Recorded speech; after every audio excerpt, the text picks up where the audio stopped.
अस्सलाम वालेकुम हाज़रीन ऐं नाज़रीन पोई एपिसोड तां ॾिठी नेक्स्ट एपिसोड जी पूरी कहानी तव्हांखे ॿुधाईंदा हलो अचण वारा एपिसोड आख़िर कीअं थियण वारा आहिनि दुलाब जा ऐं दुलाब जी नेक्स्ट एपिसोड जी पूरी अपडेट पूरी मालूमात पूरी कहानी ॿुधाईंदासीं हिन नंढड़े वीडियो में।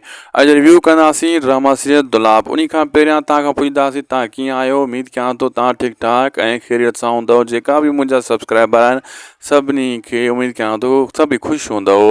हलूं था अॼु जी अपडेट जी तरफ़। दोस्तों मां ॿुधाईंदो हलां त हाणे अॻिते जीअं चोथों स्पेल हली रहियो आहे तव्हां ॾिठो आहे आख़िरी स्पेल हली रहियो आहे। हीअ आख़िरी स्पेल 100 ते एंड थी वेंदो ड्रामो ख़तमु थी वेंदो। इन में घणो कुझु ॾेखारियो वेंदो। इन में इहो बि ॾेखारियो वेंदो अचण वारे एपिसोडनि में त दुश्मन यानी शाहनवाज़ खान जहिड़ा मकर फ़रेब दुलाब यानी दिलि में बुग़्ज़ रखण वारा जहिड़ा माण्हू इन्हनि सां कहिड़ो हशर कयो वेंदो आहे। इन्हनि सां कुदरती हशर कीअं थींदो आहे।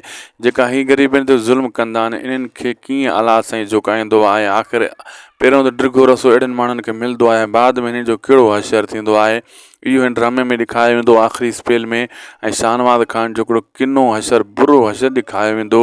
ऐं इहो सॼी क़ौम लाइ मैसेज हूंदो सभिनी लाइ त बाबा बुरे जो नतीजो बुरो ई हूंदो आहे। भलाई आख़िर नेठि हिकु न हिकु ॾींहुं पार चढ़ंदी आहे ऐं खटे वेंदी आहे। असांखे ॾींदा इजाज़त लाइक सब्सक्राइब शेयर ज़रूरु कंदा असांजे यूट्यूब चैनल खे।